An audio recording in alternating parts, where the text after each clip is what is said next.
दान तपः क्रियाभिः सत्त्वात्मनां ऋषभ तेजससि प्रवृद्धा सत्श्रद्धया श्रवण संवृतया यथा स्यात्। हे इड्य, हे स्तुत्य और हे ऋषभ सर्वश्रेष्ठ। हे नाथ, वास्तव में आप प्रशंसनीय हैं और आप समस्त पुरुषों में श्रेष्ठ हैं, सब प्रकार से सब में श्रेष्ठ हैं। दुराशयाना रागिणा दुष्ट शब्दादि विषय प्रवण आशयो अंतःकरणम जैसा तेषा अत्यंत अशुद्धि युक्ता न नित्यर्थ। तो जो इस संसार में दुराशय हैं, उन दुराशय जीवों की शुद्धि विद्या, श्रुत, वेद श्रवण, अध्ययन, दान, तप और क्रिया द्वारा नहीं होती है। जैसी शुद्धि आपके यश में बढ़ी हुई श्रद्धा द्वारा होती है। अतः दुराशय जीवों के हृदय को शुद्ध करने के लिए आप इस जगत में अवतार लेते हैं और कर्म करते हैं। आपके कर्म मतलब यश में प्रवृद्ध सत श्रद्धया श्रवण संभृतया यथाशय। तो इस शब्द को समझना चाहिए। दुराशय, आशय का अर्थ होता है अंतःकरण, जो भीतरी इंद्रिया है उसको अंतःकरण कहते हैं, भीतर का करण, भीतरी करण, उसको आशय कहते हैं। तो वह दुष्ट हो गया। दुह आशय शब्दादि विषय प्रवण, दूषित शब्दों को मनुष्य सुनना चाहता है, ये कोई भी जीव सुनना चाहता है, स्पर्श करना चाहता है, खाना चाहता है, पीना चाहता है। तो इस तरह हृदय जो है प्राकृत वस्तुओं को पाने की लालसा से भर गया है, इसको दूषित आशय कहते हैं। इस प्राकृत जगत में हम सबका यह व्यक्तिगत अनुभव है, देख रहे हैं कि किस प्रकार से चित्त वस्तुओं को चाह रहा है। भगवत वासना हृदय में नहीं है, भगवान के लिए लालायित नहीं। प्रत्येक जीव कर्म कर रहा है, यहां से वहां जा रहा है, कुछ सोच रहा है, लेकिन क्या है हृदय में? हृदय में शब्द, रूप, रस, गंध और वो भी सब दूषित, भगवत संबंध शून्य, इन सब वस्तुओं की कामना बनी रही है। जागृत ही नहीं, स्वप्न में भी। जब मनुष्य सोने चलता है तो स्वप्न में भी वह दूषित स्वप्न ही देखता है। बहुत बिरले ऐसे वैष्णव होंगे जो कभी साल में एक बार भगवान को देखते हुए सपना में, नहीं तो अधिकांश सपना भी देखते हैं तो विषयों। प्रत्येक जीव कीट पतंग से लेकर के देवता पर्यंत सबका चित्त इस प्रकृति को भोगने में लगा हुआ है, इसको दुराशय कहते हैं। तो ऐसे दुराशयों की शुद्धि, दूषित अंतःकरण वालों की शुद्धि, अत्यंत अशुद्धि से युक्त लोगों की शुद्धि कैसे होती? जथा नृणाम विद्या श्रुताध्ययन दान तपः क्रिया, विद्या उपासना, मतलब यहाँ देवता आदि की उपासना से विद्या। अध्ययनम पूर्वोत्तर भाग द्वयात्मक वेद अध्ययन, वेद के पूर्व भाग और उत्तर भाग, पूर्व मीमांसा उत्तर मीमांसा। उत्तर मीमांसा मतलब उपनिषद आदि और पूर्व मीमांसा मतलब कर्मकांड आदि। जो वेद की का अध्ययन करने से और श्रुत उसके अर्थ का श्रवण करने से, तप से, उपवास आदि करने से, कृष्ण चंद्रायण आदि व्रत करने से, क्रिया वर्णाश्रम धर्म के अनुसार कर्म योग करने आदि से तथा शुद्धि न भवती, उस प्रकार से जीव की आत्यंतिक शुद्धि नहीं होती है। जथा जैसे सत्वात्मनाम तेजस्वी श्रवण संभृतया प्रवृद्ध श्रद्धया स्यात्। सत्वात्मनाम सताम सात्विक मनस्का नाम मुमुक्षूणाम सत्वगुण प्रचुरांतः करणानाम तेजस्वी श्रवण संभृतया श्रवणेन भवद गुण श्रवणेन संभृतया परिपुष्टया दृढ़तरया अतएव प्रवृद्ध सत्श्रद्धया अभिवृद्ध्या सत्श्रद्धया स्यात्। तो परम पावनस्य जससो बितानाय तव कर्म चरण की भाव। परम पावन जस का विस्तार करने के लिए आप कर्म करते हैं, अवतार लेते हैं, यह भाव। तो हृदय अशुद्ध हो चुका है जीवों का इस जगत में, और विशेष करके मनुष्यों का, तो उनकी शुद्धि विद्या से नहीं होगी। उस तरह से होती है शुद्धि, लेकिन नाम मात्र। और श्रुत का अर्थ है वेद के अर्थ का श्रवण, और अध्ययन का अर्थ होता है वेद को धारण करना, याद कर लेना शब्दों को। और श्रुत का अर्थ अध्ययन, मतलब शब्द को भी पूरा याद कर लेना, उत्तर मीमांसा पूर्व मीमांसा दोनों, और अर्थ को भी समझना, तपस्या करना। तप का अर्थ होता है अनशन आदि करना, या तप का अर्थ है संन्यास ले लेना।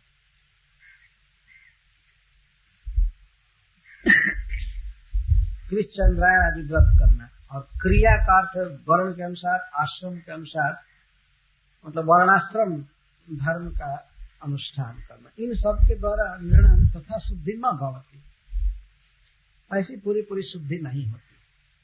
यथा जैसा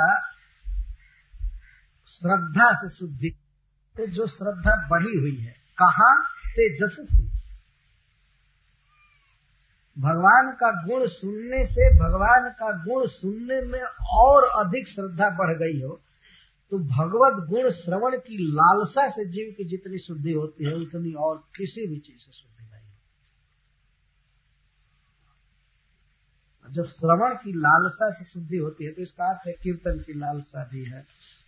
लक्षण ये अर्थ, मतलब आपके लीला कथा के श्रवण कीर्तन से जीव की जैसी शुद्धि होती है, वैसी शुद्धि अन्य समस्त सत्कर्मों के आचरण से नहीं हो सकती है। विद्या से, श्रुत से, अध्ययन, दान, तप, क्रिया, बहुत दान देना, तप करना, अध्ययन।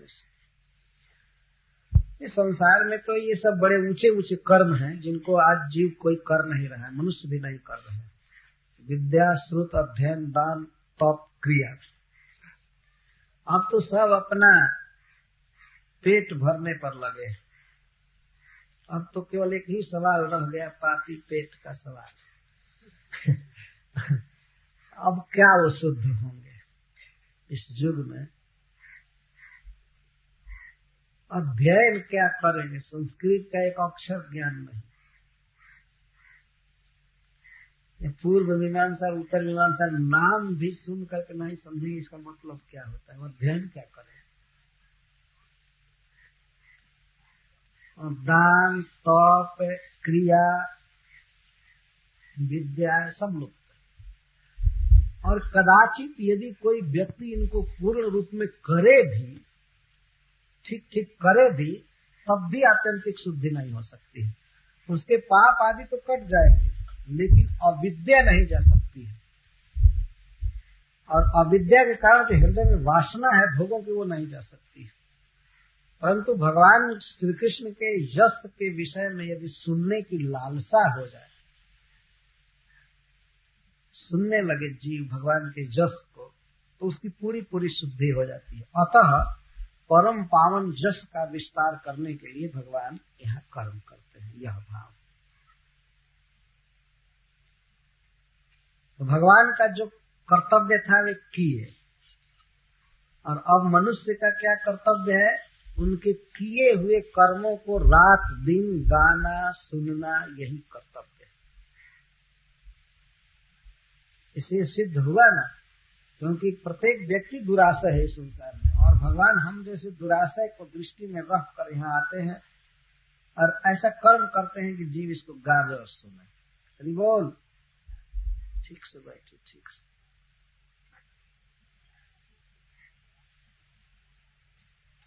श्रवण संभृतया प्रवृद्ध सत्श्रद्धया, ते जस से पहले लेंगे। आपके यश में श्रवण से बढ़ी हुई नहीं, परिपुष्ट, श्रवण से परिपुष्ट अभिवृद्ध सत श्रद्धा द्वारा।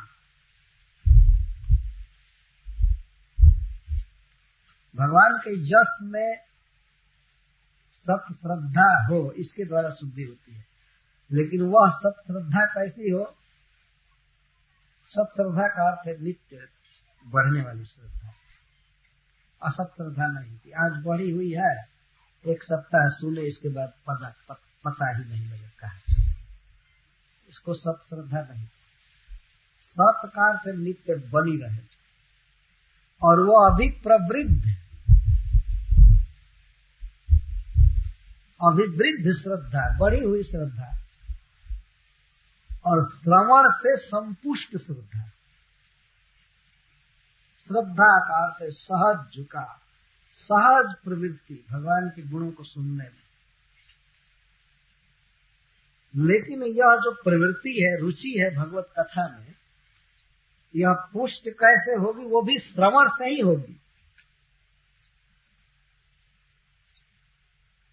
भगवान के जसा श्रवण में श्रद्धा कैसे बढ़ेगी? तो श्रवण से। और कोई उपाय नहीं है कि दूसरे उपाय से श्रवण की लालसा को बढ़ाया जा सकता है।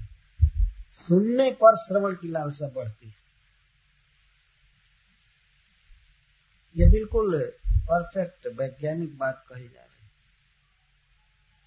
जब कोई व्यक्ति स्वादिष्ट भोजन करता है तब उसके प्रति ललक होती है।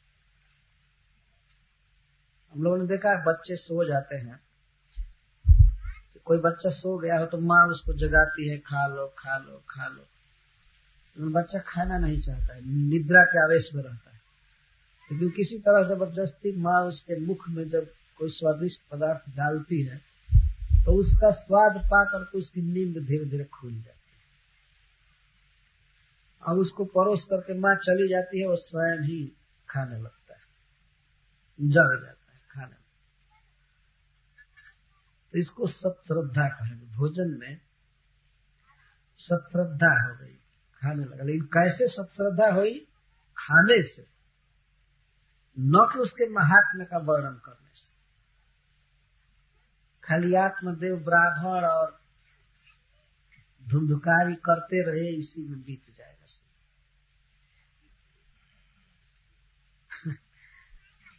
माँ भोजन के महात्म्य का ही वर्णन करती रहे बच्चे से, तो शायद उसके भोजन में रुचि नहीं हो। लेकिन कहीं खिला दे स्वादिष्ट पदार्थ, तब देखिए रुचि, तो वो कितना थाली साफ करता है।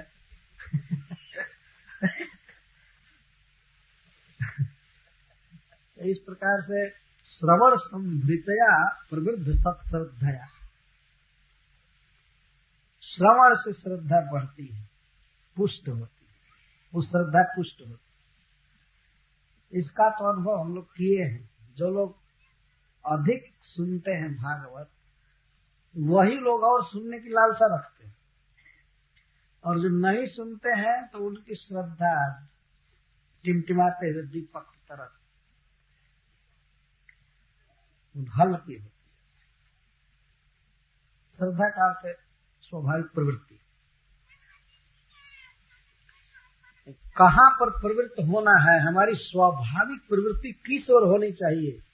क्या करने के लिए हमारा जन्म हुआ है? तो तेजस्वी श्रद्धा, भगवान के यश को सुनने और बोलने की लालसा होनी चाहिए। हरे कृष्णा कृष्णा कृष्णा हरे हरे, हरे राम राम राम।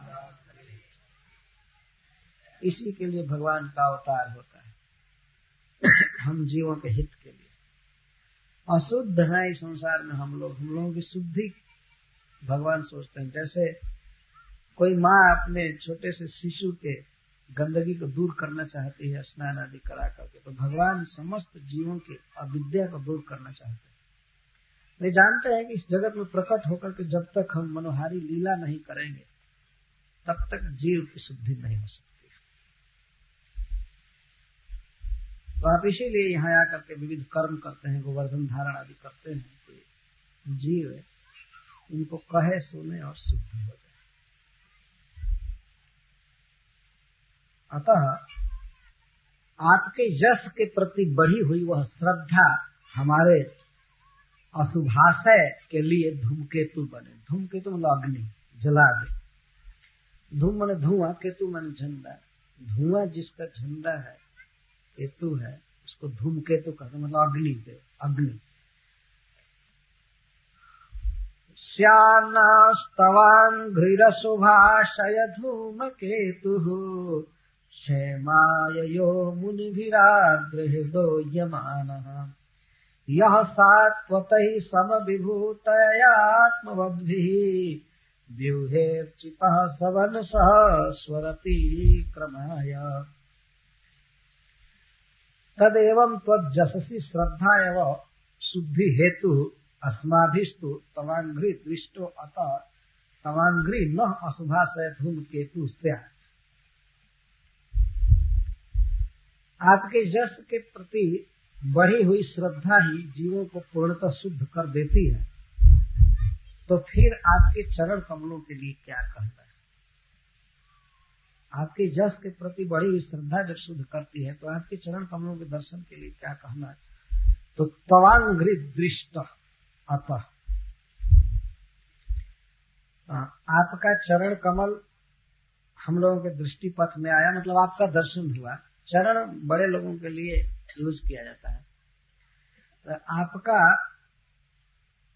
आपके श्री चरण का दर्शन हुआ, अतः तव अंघ्रि न अशुभाशय धूमकेतु स्यात्। आपका चरण अशुभाशयानां विषय वासनानां धूमकेतु तद्दाहक अग्नि स्यात्। हमारे अशुभ आशय, हमारे दूषित अंतःकरण को, विषय वासना भावित अंतःकरण को शुद्ध करने में कारण बने।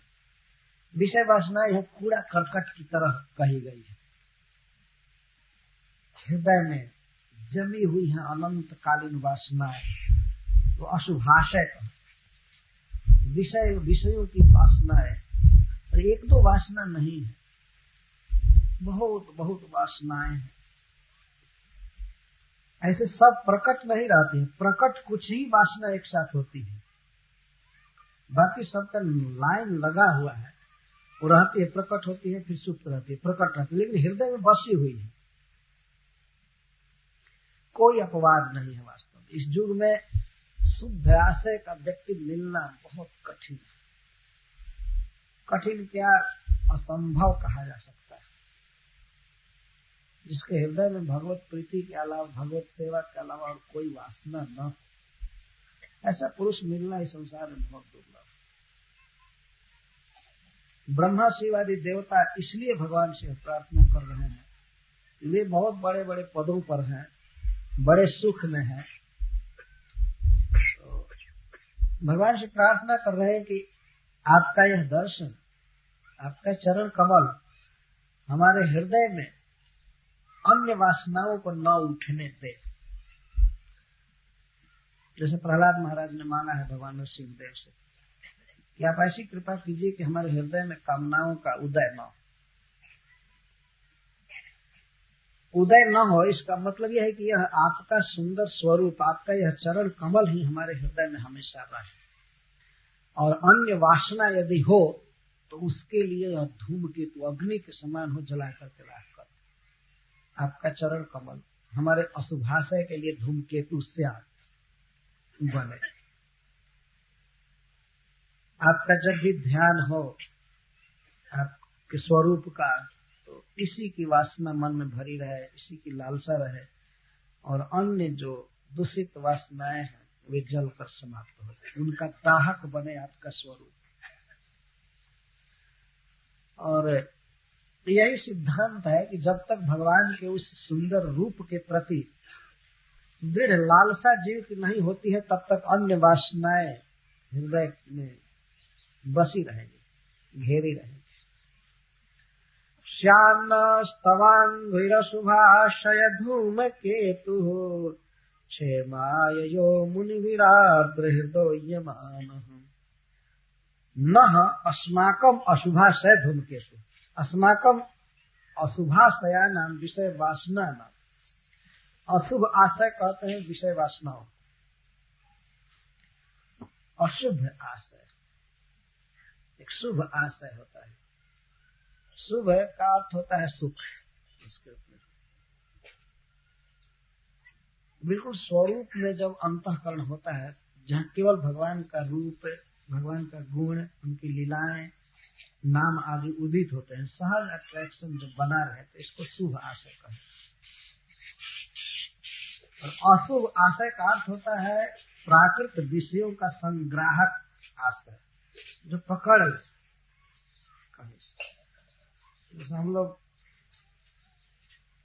देखते थे, लिखते थे तो पेन ऐसा मिलता था कि पेन कभी कभी ज्यादा सिलाई उगल देता था, तो सोखने के लिए स्याही सोख, स्याही सोख, तो उसको सोख करके वो खुद काला हो जाता, स्याही सोख पे।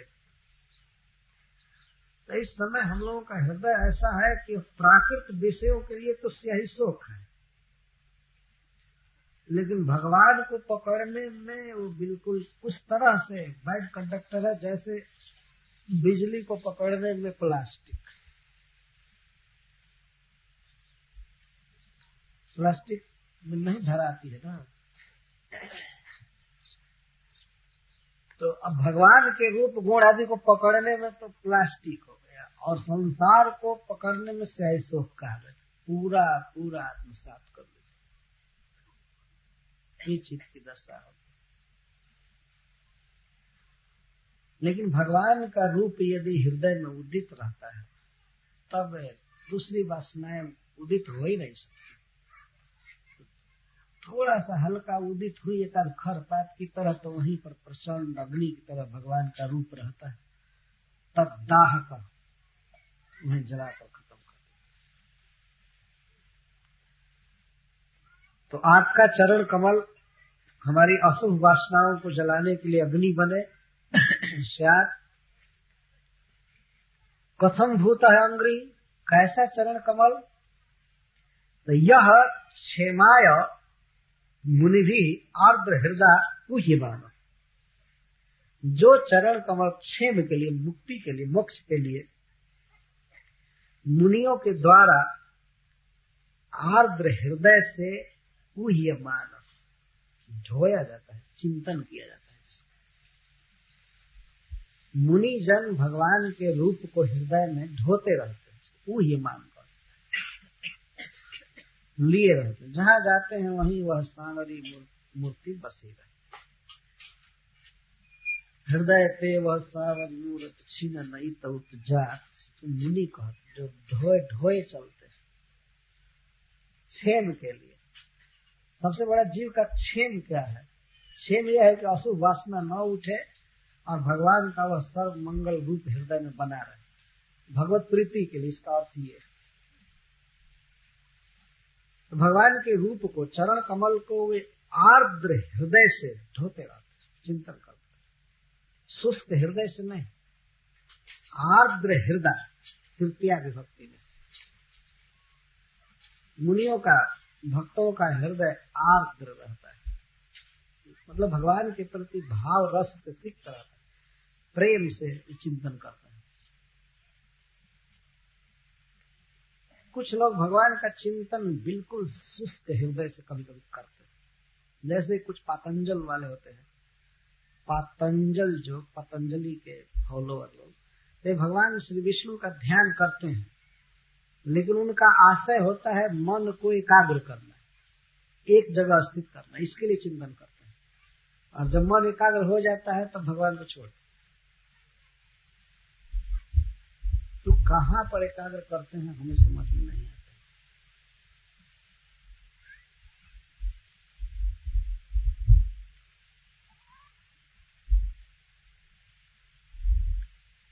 इस तरह के बहुत से कपटी लोग होते हैं संसार में, देखने में लगता है वो भगवान का ध्यान कर रहे हैं, लेकिन भगवान का ध्यान नहीं। थोड़े काल के लिए, चूंकि भगवान अट्रैक्शन वाले हैं, सुंदर है, इसलिए चित्त को एकाग्र करे, और चित्त जब एकाग्र हो जाए तो मल मूत्र का चिंतन चालू करो, भगवान को हटाकर। भगवत सौंग घाट आदि वाले सब ऐसे ही थे। देखने में लगता है कि विष्णु का चिंतन कर रहे हैं, ये कपटी लोग, धूर्तज्ञानी लोग, ये भगवान को कभी नहीं समझे।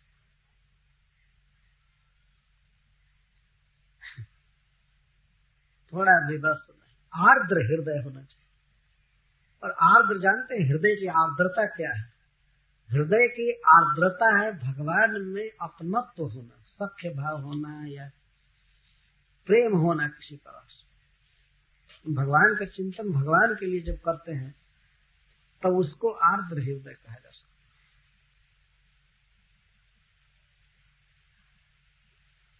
है। आर्द्र हृदय ऐसा नहीं कि जैसे टेलीविजन में कुछ लोग भगवान की पूजा करते हुए देखे जाते हैं। जैसे मैं विदेश में देख रहा था एक दिन रामायण वीडियो, तो सबरी ला ला करके भगवान राम को फल दे रही,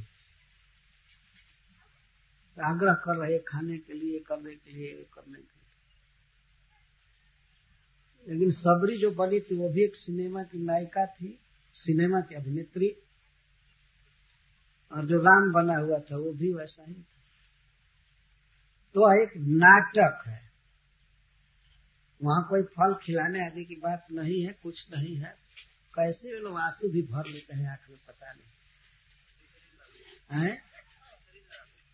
क्या लगाते हैं? ओ, तो हाँ, मतलब इस तरह का तो ये नाटक करते।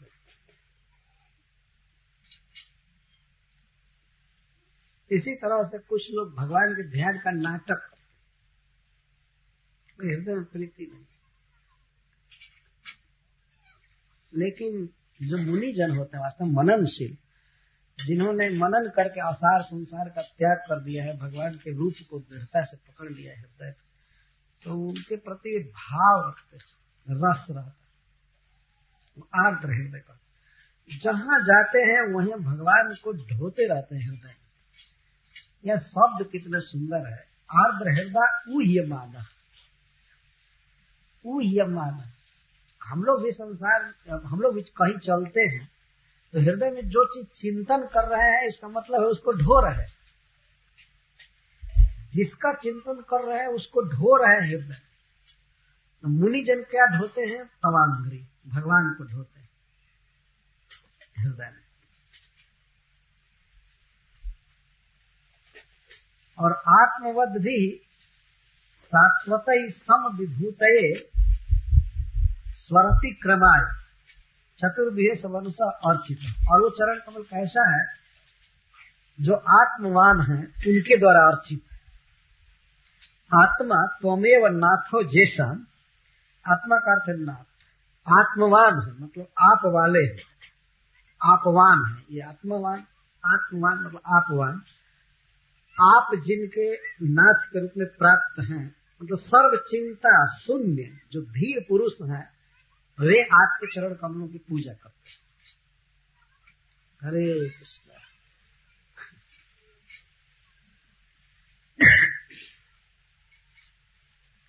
आत्मवान शब्द बहुत महत्वपूर्ण है इसमें। आत्मा त्वमेव नाथो जेषम तथा च चिंता शून्यत्वात् धीरे की व्याख्या। धीर कहते हैं। श्रीमद् भागवत में बारंबार यह शब्द आया हुआ है। इसको बनस्त्री या आत्मवान, जो धीर पुरुष है, सब प्रकार के भोगों की वासना से शून्य है, वे भगवान के रूप की अर्चना करते, प्रेम करते, पूजा करते। और सात्वतई भक्तों के द्वारा आपके चरण कमल पूजित, अर्चित। अर्चना का अर्थ केवल आजकल जैसे पूजा कर ली जाती है वह अर्थ नहीं होता है।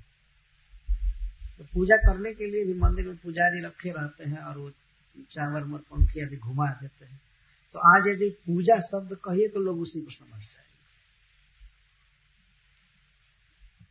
अर्चना का अर्थ होता है अलंकार, भगवान को सजाना, दिव्य बनाना। जैसे माँ अपने बच्चे को खिलाती है, नहलाती है, खिलाती है, सजाती है, इसको अर्चना कहते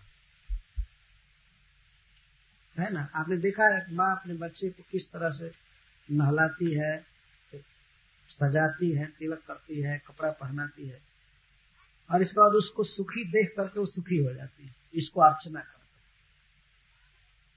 पूजा भी इसी को करते। तो इस तरह भक्त जो है, जिनको सात्वत कहते हैं, वे सम विभूति के लिए भगवान की अर्चना करते हैं। सम विभूति का अर्थ है समानाम स्वर्गात वर नरके सुखी तुल्यात दर्शनम नारायण पराणाम या विभूति प्रेम संपत्ति तस्मै। सम विभूति कहते हैं एक ऐसी विभूति भक्तों को प्राप्त है जो विभूति स्वर्ग नरक अपवर्ग में समबुद्धि कर देती है, तो प्रेम संपत्ति कहते हैं। जैसे 6वें स्कंध में लिखा गया है स्वर्गात वर्ग नरकेषु अपि तुल्यात्, तो विभूति स्वर्ग नरक अपवर्ग में समबुद्धि कर देती है, तो प्रेम संपत्ति कहते हैं। जैसे 6वें स्कंध में लिखा गया है स्वर्गात वर्ग नरकेषु अपि तुल्यात् दर्शन। जो नारायण परायण भक्त होते हैं वे स्वर्ग नरक या अपवर्ग में भी तुल्य अर्थ देखते हैं। तुल्यार्थ दर्शन, उनका जो अर्थ है कृष्ण प्रेम, वो कहीं भी देखते हैं। स्वर्ग में गए तो वे उसी को देखते हैं, नरक में भी वही देखते हैं, अपवर्ग में भी, मतलब उन्हें वही चाहिए। तो ऐसे अनन्य भक्तों को जो प्रेम संपत्ति प्राप्त है, उस प्रेम संपत्ति के लिए भगवान की पूजा करते हैं, आदर करते हैं। स्वरतिक्रमाय, स्व अतिक्रमाय, स्वर्ग का अतिक्रमण करने के लिए, स्वर्ग आदि वासना का त्याग करने के लिए, यह भी भाव है। भाव इसका वास्तविक ये है कि स्व अतिक्रमाय, इस संसार में बहुत से भौतिक सुख है, भौतिक वस्तुएं हैं, और जीवों को इनकी कामना होती ही रहती है। स्वर्ग की बात छोड़ दीजिए, इसी पृथ्वी पर मनुष्य को क्या क्या कामना होती है। कभी कभी तो कुछ विदेशी चीजों को लोग बहुत पसंद करते है ना। अगर कह दिया जाए कि ये इंग्लैंड का बना हुआ है तो उसको ज्यादा चाव से लेंगे। कुछ ऐसी मानसिकता बन गई, या यहाँ की वस्तु है, यहाँ की वस्तु है, इस कंपनी की वस्तु है, उस कंपनी की वस्तु है, ये है वो है, इनका ही अतिक्रमण नहीं कर पाते। तो चित्त इस पृथ्वी के ही भोगों में लगा हुआ है, और जिसको स्वर्ग का सुख सुलभ होगा वह क्या स्वर्ग सुख का अतिक्रमण कर सकता है? स्वर्ग में अप्सराएं हैं, विमान हैं, बड़े बड़े सुंदर वृक्ष हैं, वहां का वातावरण यहाँ से लाखों गुना अधिक अच्छा है। तो वह स्थान मिले, वे सब अप्सराएं मिले, विमान मिले और अमृत मिले, वैसा सुंदर देह मिले, क्या उस सुख का कोई अतिक्रमण कर सकता है? मतलब उसे छोड़ सकता है? नहीं। यही नहीं छोड़ सकता तो स्वर्ग क्या छोड़ सकता है? लेकिन भक्तजन स्व अतिक्रमाय, स्वर्गीय सुख का अतिक्रमण करने के लिए भगवान की कृपा से स्वर्ग के सुख में भी मन न फंसे, इसके लिए चतुर्व्यूह में सवर्ण सह त्रिकाल में अर्चिता आपकी आराधना करते हैं। त्रिकाल का मतलब है हमेशा, सर्वदा वे आपके रूप में अपने मन को लगाए रखते हैं, इसी रूप में जिसका दर्शन हम कर रहे हैं, और इस सुख के आगे वे स्वर्ग को भी नहीं पूछते। यह भाव, भगवान से वैराग्य भी मांगना चाहिए। और मांगना क्या है? यदि हम भगवान के रूप में मन को लगाए रखेंगे तो अपने आप वैराग्य रहेगा। ये कोई बहुत सुगम बात नहीं है वैराग्य हो जाना। वैराग्य तब माना जाएगा किसी व्यक्ति में कि कोई ऐसा काल हो, कोई ऐसा देश हो जहां कोई व्यक्ति किसी को न देख रहा हो, और उसको ये विश्वास हो जाए कि हमारे इस कर्म का पता भी नहीं चलेगा, और कोई सुंदरी युवती स्त्री स्वयं ही उसको प्रस्ताव डाले तुम्हारे साथ मुझे संग चाहिए, और उसको व्यक्ति को पूरा विश्वास हो जाए कोई नहीं जानेगा, कोई नहीं पता चलेगा, और उस समय भी यह वह व्यक्ति यदि विचलित न हो मन से भी, तो इसको कहा जाएगा वैराग्य। क्या किसी में इस तरह का वैराग्य है? नहीं।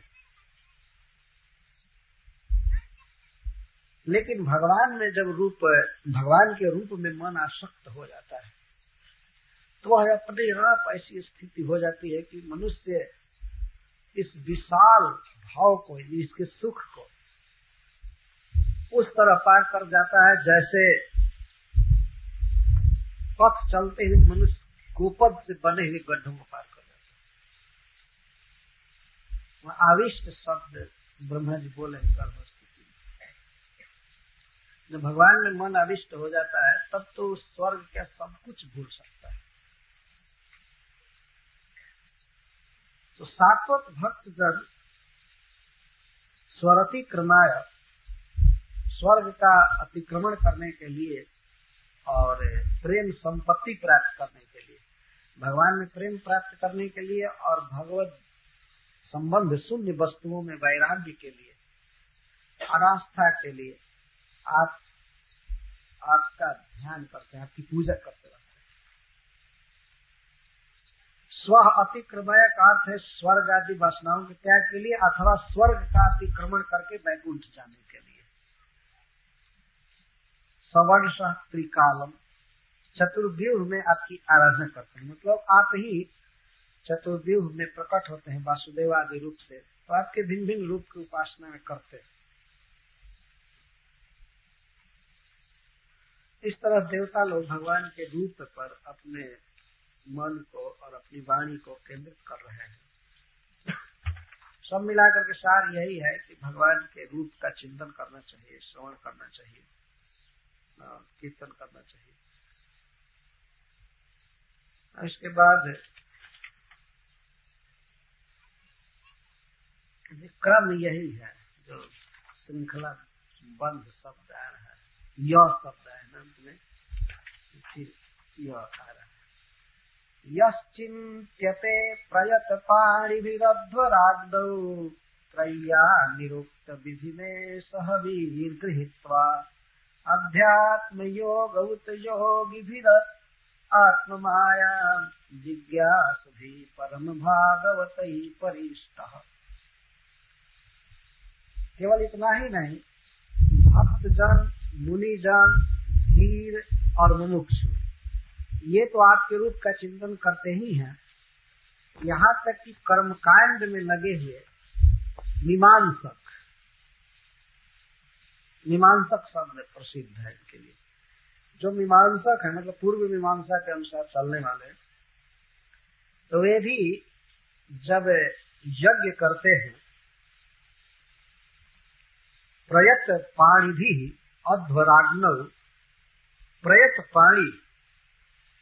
पाणी का अर्थ होता है हाथ को समाहित करना अथवा दोनों हाथ को समाहित करना, और इस प्रयत पाणी भी बहुवचन में इसलिए प्रयोग है कि बहुत से ब्राह्मण एक साथ बैठते हैं यज्ञ करने के लिए, तो अपने अपने प्रयत हाथों में हविर गृहीत्वा, हविर ले करके, और वे आपका ही चिंतन करते हैं,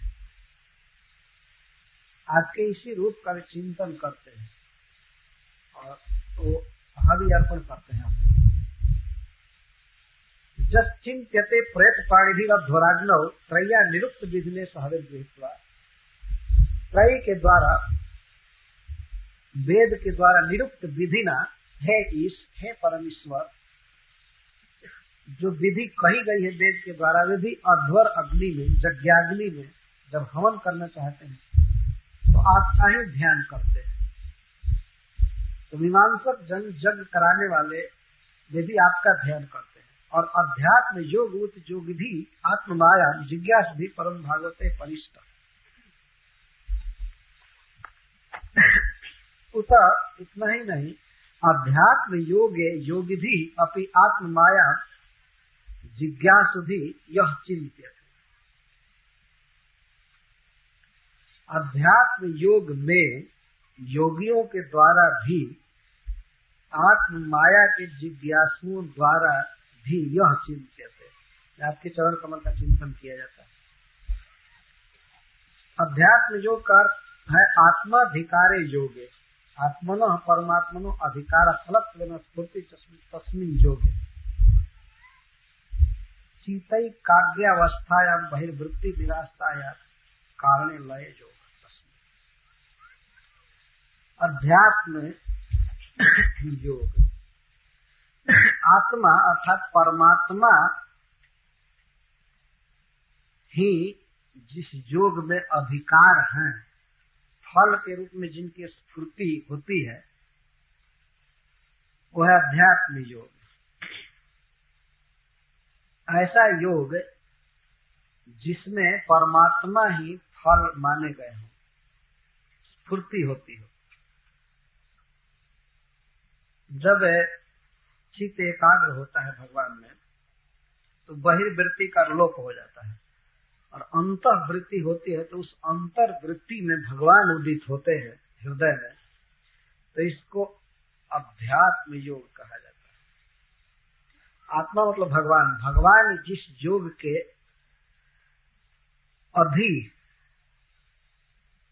अधि मतलब फल हो जाते हैं। अधि और अधिकार का दोनों एक ही अर्थ होता है। अधिकार का मतलब होता है अधिक करना, अधि मतलब सबसे श्रेष्ठ हो जाना, मानना, इसको अधिकार कहते हैं।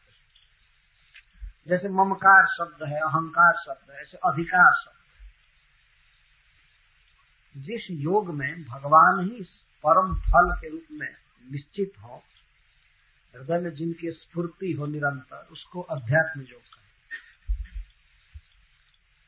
ऐसा योग जिसमें आत्मा ही अधिक है, फल है। तो ऐसे योगी लोग भी आत्ममायम जिज्ञास भी, आत्म माया मतलब आपकी माया, आत्मन तो माया अणिमादि के जिज्ञासु होते हैं, तत्व कामना से युक्त होते हैं, ये भी आपका चिंतन करते हैं। तो योगी लोग उस योग का आचरण करते हैं कि उसमें आपकी स्फूर्ति होती है, और उन्हें यदि कामना होती है किसकी, आत्म माया की, आपके माया की मतलब अणिमादि सिद्धियों की यदि कामना होती है, तो उनके द्वारा भी आपका यह चरण कमल ही पूजित होता है। एक वर्ग तो ये हुआ। लेकिन सुप्रीम बता रहे परम भागवत यह परिष्ट नित्य मुक्त निष्काम महाभागवतों के द्वारा आपका चरण कमल सर्वतः पूजित है, परिष्ट परिष्ट।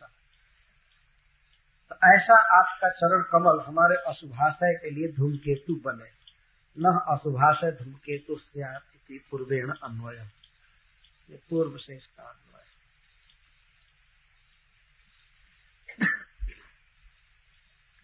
यहाँ कई वर्ग बताया गया जो भगवान की आराधना करते हैं।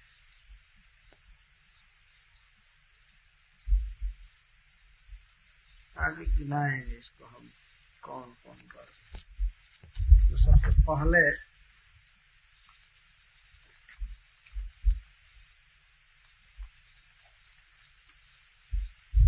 मुनि, मुनि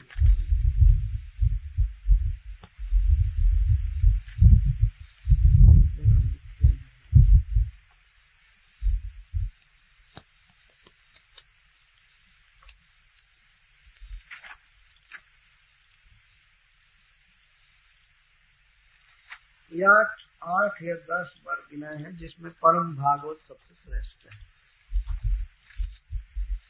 तो परम भागवतों के द्वारा यह परिष्ट, परम भागवत यह परिष्ट, परिष्ट का अर्थ है सर्वतः पूजित है, सब प्रकार की कामना से शून्य होकर वे आपके इस रूप का आदर करते हैं, चिंतन करते हैं, वर्णन करते हैं। इसमें हाँ इस तरह से गिनाया गया है। मुनि सात्वत आत्मविद जागी योगी परम भागवतानम शरणम, 6 है। एक बार तीनों कहा है, दूसरा सात्वत, तीसरा आत्मविद, चौथा जागी, 5वां योगी और 6वां परम भागवत। इन 6 के बीच में परम भागवत पुरुषों में ही आपकी अधिक प्रीति देखी गई है। तो उसी को कैमुत्य न्याय से कह रहे हैं कि हे नाथ, ये जो वनमाला आपके श्री विग्रह पर है, तो आपके बाहों के बीच में छाती पर लटकी हुई जो वनमाला है,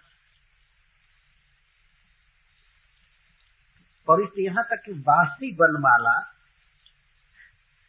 वासी मतलब कुछ देर पहले की अर्पित की हुई वनमाला भी आप धारण करते हैं, क्योंकि आपके भक्तों के द्वारा अर्पित की हुई, अतः इसे आप नहीं निकालते। भले लक्ष्मी जी इसके प्रति संस्पर्धा करें, लक्ष्मी जी समझती है कि हमारी सौत कहाँ से आ गई, मैं जहाँ रहती हूँ यहीं ये लटकी हुई है।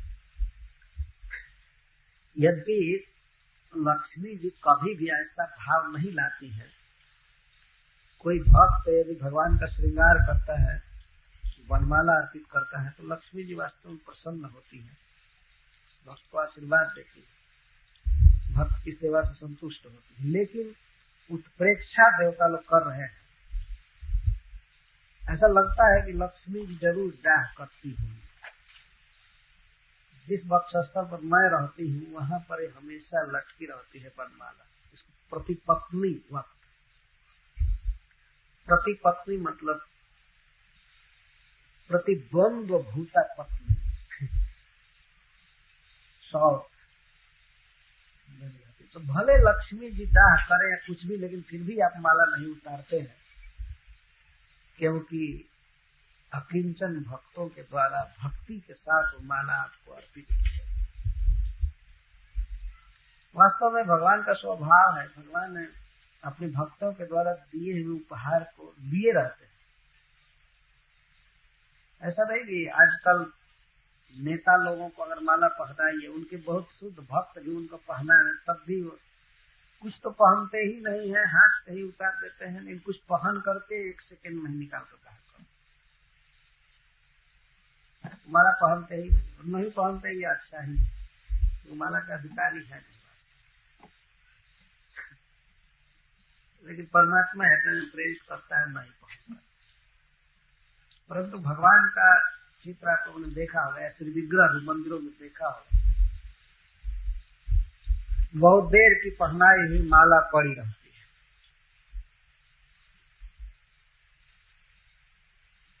भगवान ये विचार नहीं करते कि अरे लक्ष्मी जी हमारी पत्नी है, ये माला ताजा पहनाएंगे, इसको पहनूंगा, ये बासी माला उतार करके फेंक नहीं पहनूंगा, ऐसा वे नहीं करते। इसी को ये आगे कह रहे हैं, पर्युष्टया तव विभो वनमालयेयं संस्पर्धिनी भगवती प्रतिपत्नी वत्श्री यः सुप्रणीतं ममुयार्हणमाददन्नो भूयात् सदाङ्घ्रिरशुभाशय धूमकेतुः। एतेषां च मुनिसात्वतारीणां शरणां सेवका न मध्य परम भागवतेषु लक्ष्म्या अपि तौ प्रीति अधिका इति संस्तुवन् प्रविष्टया इति। ये छह किस तरह से भगवान की भक्ति करते हैं, भजन करते हैं, इसमें तो पहले बताया गया विवांसकों के द्वारा इंद्रादि देवता के रूप में, पातंजलों के द्वारा चित्तवृत्ति निरोध द्वारा, सांख्यों के द्वारा प्राकृत तत्व संकल्पन द्वारा, कथंचित तवांग्री चिंत्यते न तो त्वं जानन्ति न च साक्षात् तवांग्री पूजयन्ति अतस्तव परम भागवता एवं प्रिया इत्यादि। और लोग भगवान का चिंतन करते हैं, परंतु पूरा पूरा भगवान को जानते नहीं हैं और पूजा भी नहीं करते, साक्षात पूजन नहीं करते, परंतु परम भागवत पुरुष है, आपको जानते हैं, मतलब जानने का अर्थ आदर करते हैं, प्रेम करते हैं और पूजा भी करते हैं, और उनकी पूजा को आप स्वीकार करते हैं। हे विभो पर्युष्टया वनमालया प्रतिपत्निवत इयं भगवती श्री संस्पर्धिनी। पर्युष्ट का अर्थ है बहुत देर से पहनाई हुई इस वनमाला के प्रति भी भगवती श्री संस्पर्धिनी अहम जत्र बसामी तत्रैव बक्षति पर्युष्टा अतियम बसती प्रति पत्नीवत पत्नी। मैंने ऐसा लगता है कि लक्ष्मी जी ये मन में सोचती है कि मैं जिस वक्ष स्थल पर बसती हूँ वहीं पर ये भी रहती है, यह मेरी शौक हो गई। लगता है कि लक्ष्मी जी संस्पर्धिनी है। फिर भी आप इस वनमाला से प्रेम करते हैं। क्या सोचकर प्रेम करते हैं? सुप्रणीतम भक्त अर्पितम या प्रीत्या सुप्रणीतम, हमारे भक्तों ने इसे खूब अच्छी तरह से गूंथ कर मुझे अर्पण किया है, मेरी पूजा की है, इसलिए आप उनकी पूजा को दिन रात धारण किए रहते हैं।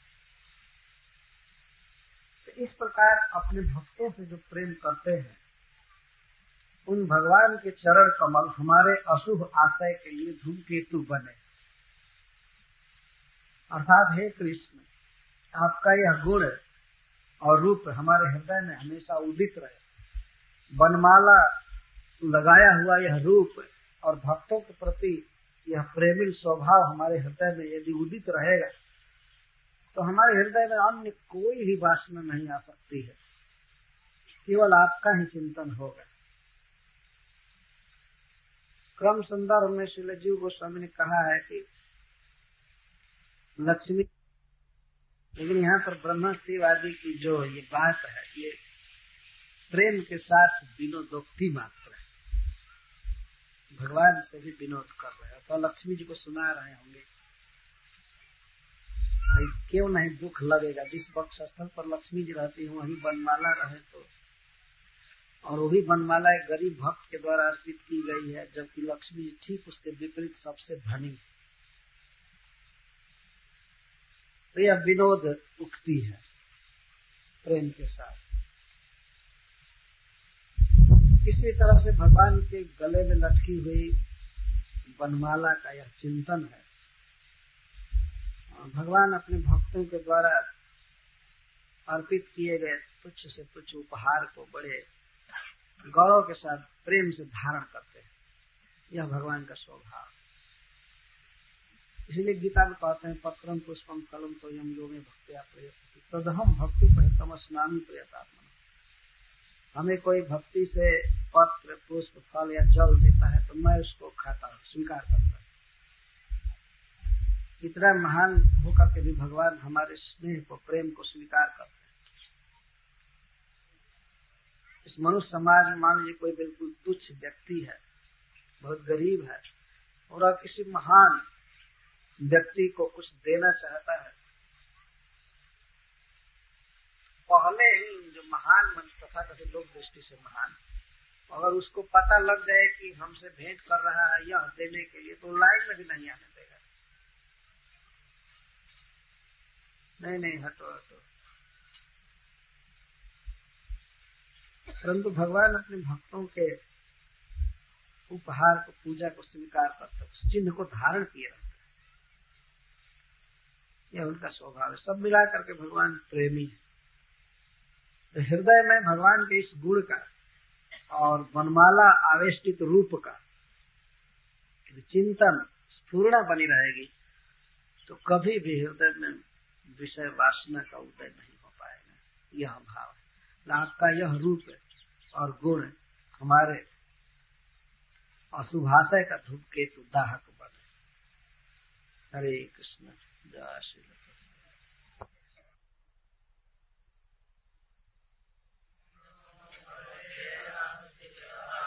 ओम नमो भगवते वासुदेवाय। ओम नमो भगवते वासुदेवाय।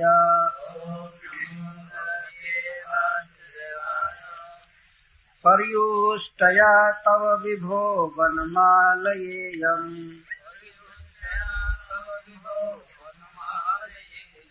संस्पर्धिनी भगवती पतिपात्नि वत्सृः।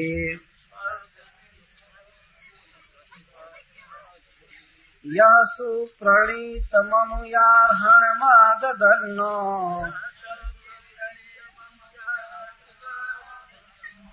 भूयात् सदाङ्घ्रिरशुभाशय धूमकेतुः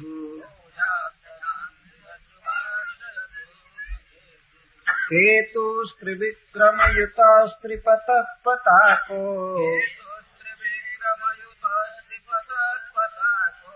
यस्ते भयाभयकरो सुरदेव चम्मुः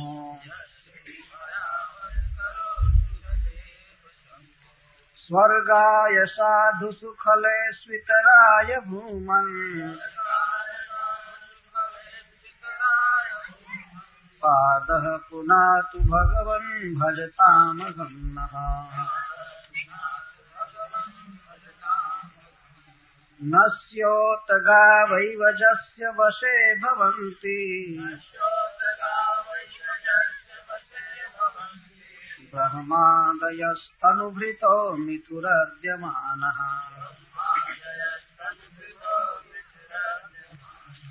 कालस्य ते प्रकृतिपुरुषयोः परस्य शम्नस्तनोतु चरणः पुरुषोत्तमस्य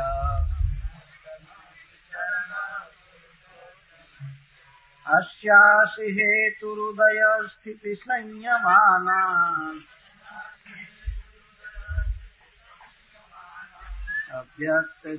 अव्यक्तजीवमहतामपि कालमाहुः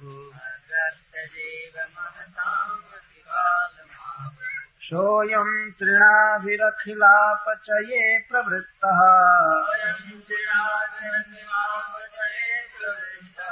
कालो गभीरलय उत्तमपुरुषस्त्वम् त्वत्तः पुमांसमधिगम्य जयाशु वीर्यम् धत्ते महान्तमिव गर्भमनोगवीर्यः सोऽयं तयानुगतयात्मनयाण्डकोशम् हैमं ससर्ज बहिरावरणैरुपेतम् तत्तस्थुषश्च जगतश्च भवानधीशो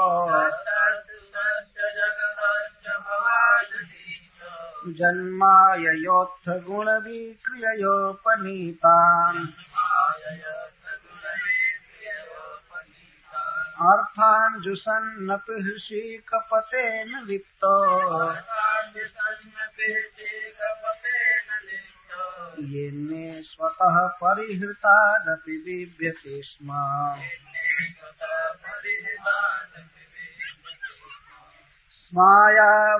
स्मायावलोकलवदर्शित भावहारी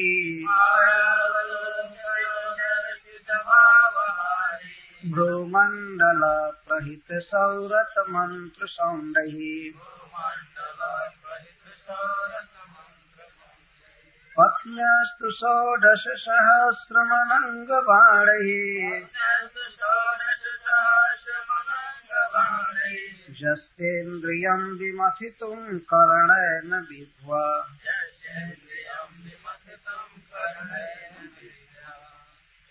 विभव्यस्तवामृतकथोद्वः स्त्रिलोक्यः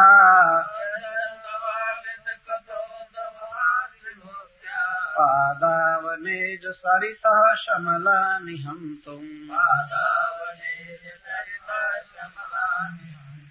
आनुश्रवं श्रुतिभिरङ्घ्रिजमङ्गसङ्गैः तीर्थद्वयं शुचिसदस्तौपस्पृशन्ति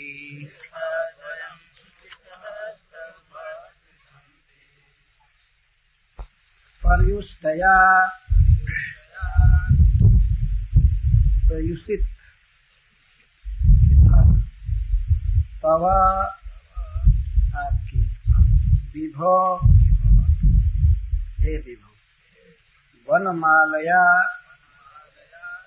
वनमाला से इयं यह आपके वक्षस्थल पर स्थित है। संस्पर्धिनी ईर्ष्या करने वाली भगवती सर्व सौभाग्य की निधि है। प्रतिपत्निवार शौक की तरफ श्री श्री लक्ष्मी यह जो आप सुप्रणीतम सुष्ठु संपादित अमुया उपारहणम पूजा अर्हणम पूजा आददा स्वीकृतवान नह हमारे भूयात हो सदा सदा अंघ्रि आपका चरण शुभाशय धूम केतु हो अशुभ वासनाओं को जलाने के लिए अग्नि